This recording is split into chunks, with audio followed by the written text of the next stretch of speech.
Saudara, benarkah pencopotan Brigjen Endar bisa menimbulkan kegaduhan antar dua lembaga, KPK dan juga Polri?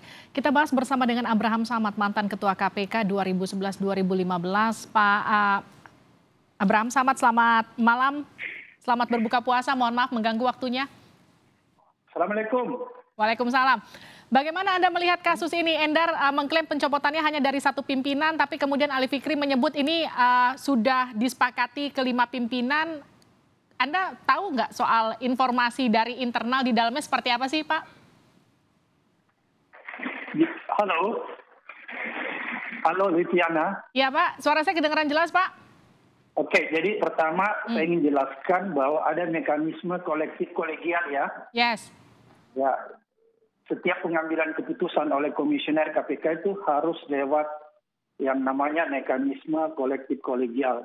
Harus disetujui oleh semua pimpinan KPK. Itu yang pertama.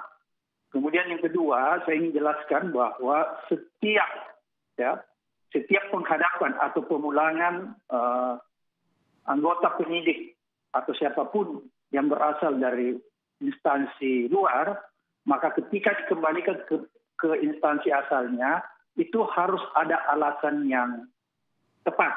Baik. Pertama, masa tugasnya berakhir. Kemudian kalau tidak masa tugasnya berakhir, dia melakukan pelanggaran sehingga harus dikembalikan atau diperhadapkan.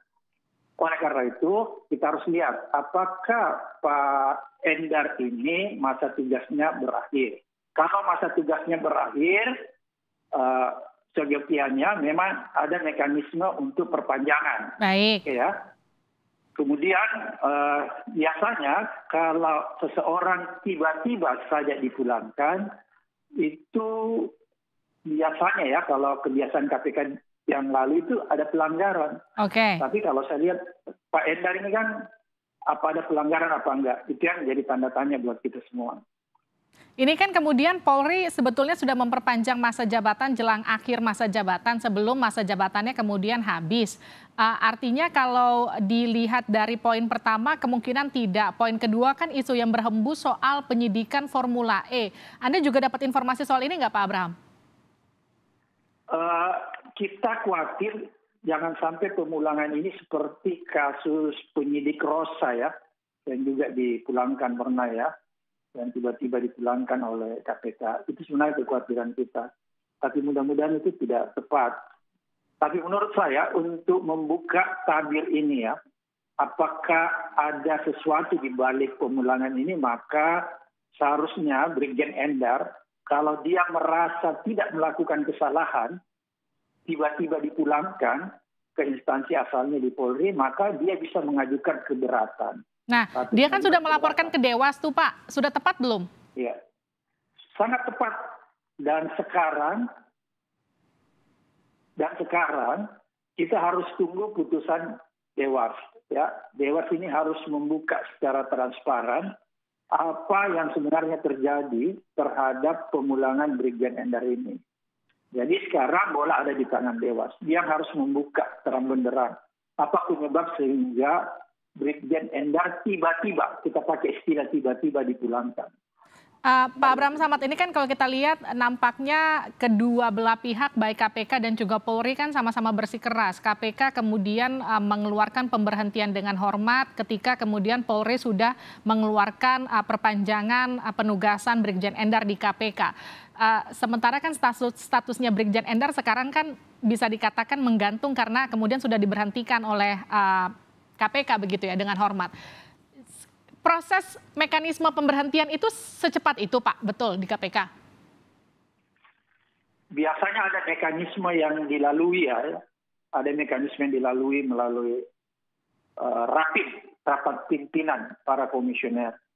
Dan rapim itu harus disetujui dengan mekanisme kolektif kolegial. Tapi biasanya sebelum yang bersangkutan diputuskan apakah yang bersangkutan dikembalikan, biasa ada koordinasi antara komisioner dengan pihak sekjen. Ya, pihak sekjen dan dulu ada namanya direktorat pengawasan internal untuk mengecek ada tidak pelanggaran-pelanggaran yang bersangkutan. Kalau ada pelanggaran, maka memang kewenangan KPK untuk bisa memulangkan orang tersebut kalau melakukan pelanggaran. Tapi kalau yang bersangkutan justru tidak melakukan pelanggaran, justru dia on the track di dalam menjalankan tugasnya, maka ini yang jadi persoalan. Persoalannya di mana? Persoalannya jangan-jangan justru yang dipulangkan ini orang-orang yang sebenarnya ingin menjalankan tugasnya dengan benar, tapi ingin diperintahkan ya, atau ingin diarahkan oleh pimpinan KPK untuk melakukan sesuatu yang tanda petik tidak benar. Ini harus dibongkar oleh Dewas. Karena kali yang terjadi ini kan jadi sejarah buruk nih, sejarah kelam bagi KPK. Oleh karena itu, untuk mengetahui apakah ada sesuatu di balik pemulangan Brigjen Endar, maka Dewas harus membuka tabir ini. Dewas tidak boleh menutup-nutupi atau berpihak kepada sekelompok orang. Karena Dewas adalah Dewan Pengawas yang harus bekerja secara objektif. Karena selama ini kita lihat Dewas ini kadang-kadang bekerja tidak sesuai lagi. Oleh karena itu ini perlu kita kritisi, Pak. Agar dalam perkara ini Dewas harus on the track. Kalau salah, ya katakan salah. Kalau benar, katakan benar. Itu saja sih. Pemberhentian dengan hormat Brigjen Endar ini kan kemudian sampai mendapatkan atensi Presiden yang menyatakan bahwa jangan sampai kemudian pemberhentian ini membuat kegaduhan di antara KPK dan juga Polri. Kalau dari masa kepemimpinan Anda, bicara tarik-menarik anggota Polri di internal KPK memang seperti apa? Dulu waktu masa kepemimpinan saya, memang kita pernah punya sejarah memulangkan ya.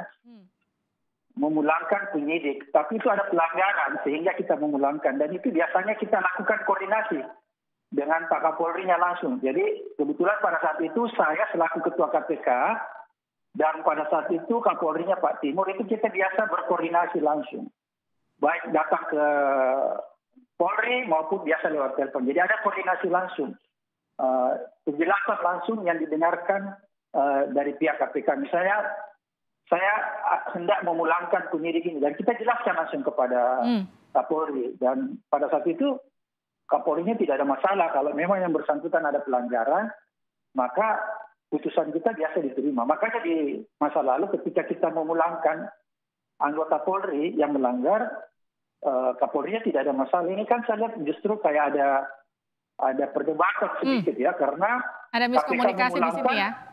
Ada informasi yang nggak nyampe rasanya. Ya, miskomunikasi ya.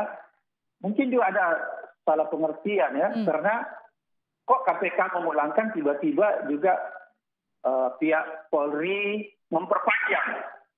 Berarti menurut saya tidak ada koordinasi sebelumnya. Padahal seharusnya secara etika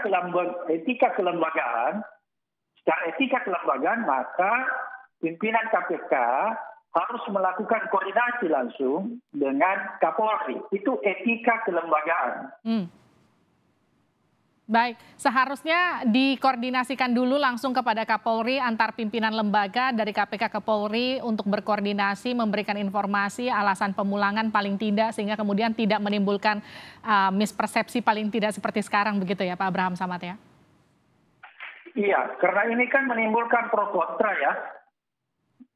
Halo Mbak. Ya.